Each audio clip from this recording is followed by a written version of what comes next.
Yeah. I like going to the movies a lot. I know it can be kind of expensive, especially because of the concessions, the snacks. So I found a way to pay less money for concessions. What I did was I sat down at the table and started eating without watching a movie. Then once I perfected that, I reverse engineered the process and was able to watch a movie without having to eat anything. I've saved a bundle on snacks. I've rummaged through the trash for snacks.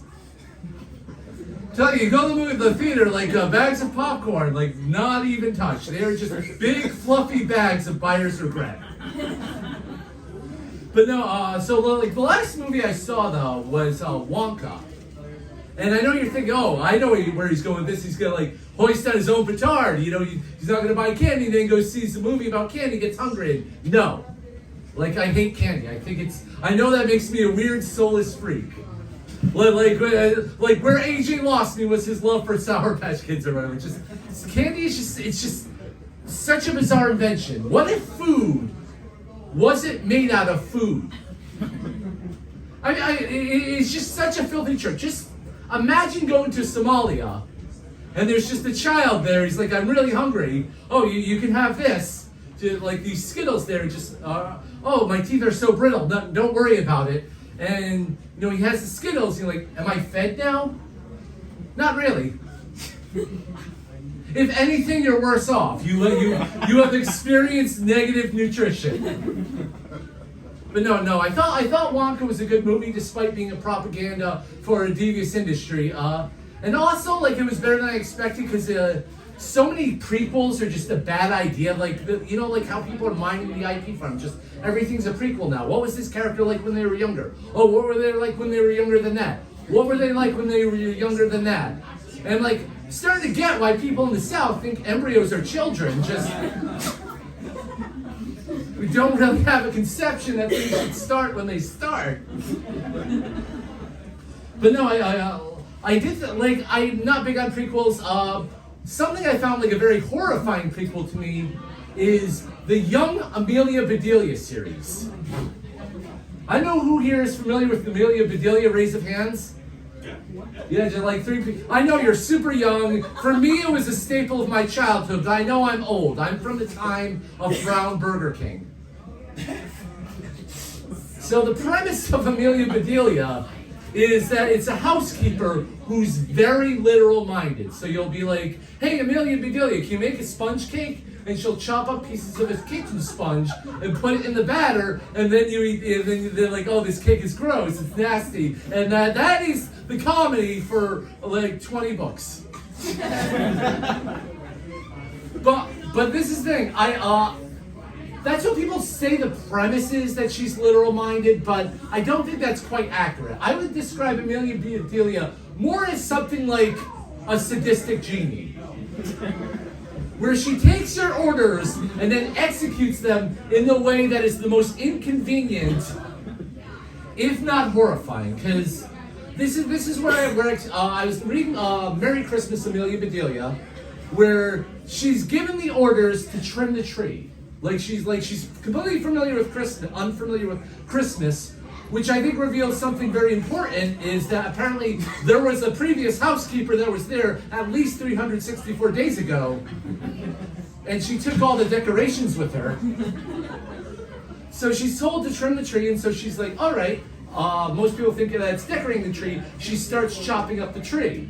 And so that makes sense, that's on brand. But I've been looking at the other Amelia Bedelia books, I've really immersed myself in Amelia Bedelia lore. I don't want to look like an idiot up here. And she's asked to trim the steak, and she puts ribbons on the steak. Both those things can't be idioms. She clearly has less of a success rate than a broken clock. So then she's asked to put a star on top of the tree. And you're like, oh, how's this going to work out? Because a star is a large celestial object. It's very far and very big. How's she going to do that? And I think, what kind of whimsical vandalism is she going to engage in to make this come true? And if it were me, if I were adhering to internal Amelia Bedelia logic, I would saw a hole in the roof so that you could see the stars up there. Look, the stars on top of the tree, right? But that's not where this goes. What she says is, what does they mean by a star? Like a movie star? A rock star? A baseball star? And something's starting to crack here, because the term rock star is just a rabbit hole of etymology. Like, that is the most metaphorical expression in the human language. Like, you would think if she first heard of rock music, Amelia Bedelia would be like, oh, rocks clanging together doesn't sound very musical or anything. But no, so she decides, I'm going to put a mirror on top of the tree, and then everyone can look at it and think, hey, look, I'm a star. Look at the star, everybody. And that is a very abstract line of reasoning for somebody who's ostensibly literal-minded. Like, she's turned this Christmas tree into a modern art exhibit. And then it hit me. Amelia Bedelia is just fucking with everybody. I don't know. Amelia Bedelia is literally Saltburn. She's just gaslighting a wealthy family to the point of madness, and then once they all kill themselves, she's gonna get it all. So this is why I don't appreciate the Young Amelia Bedelia series, the spin-off, because I'm reading the other Bedelia series, and they're clearly like a cutting social commentary about the working class eating the rich from the inside out. And young Amelia Bedelia is just making fun of a neurodivergent child. Really, Dave? That's the type of franchise that Ben Shapiro wants, that direction. Yeah, I don't know if you guys know who Ben Shapiro is. Like, he's a political pundit who hit it big at 12 and then stopped turning any other age. I think the last thing he protested was like the Barbie movie.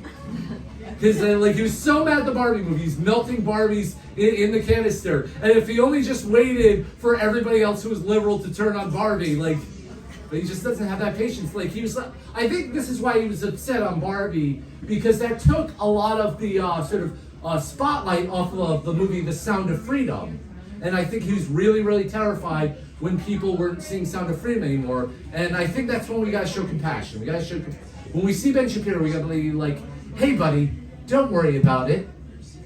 Nobody's gonna steal you and harvest your organs.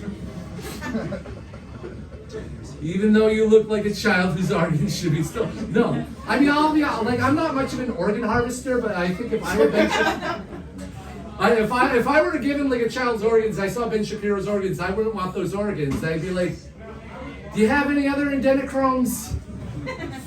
Those aren't my kind of adenochromes. But yeah, he's just weird. I think he was also protesting the Little Mermaid movie. He's like, oh, you can't have a black Little Mermaid. The sunlight won't penetrate them and they won't process it. And that was very offensive to me, who thinks way too much about the anatomy of mythical creatures. I think way too much about, I always say that the mermaid problem isn't a problem if you like tit fucking. But the centaur problem remains a problem.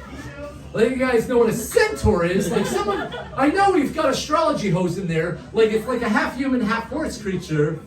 Like a land mermaid. So the problem, like a centaur, the human half is over here. Meanwhile, the horse part, where all the goods are, all the way over here.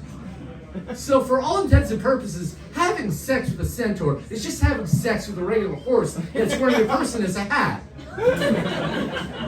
To be honest, you'd be becoming less bestiality just having sex with a regular horse that a person was riding.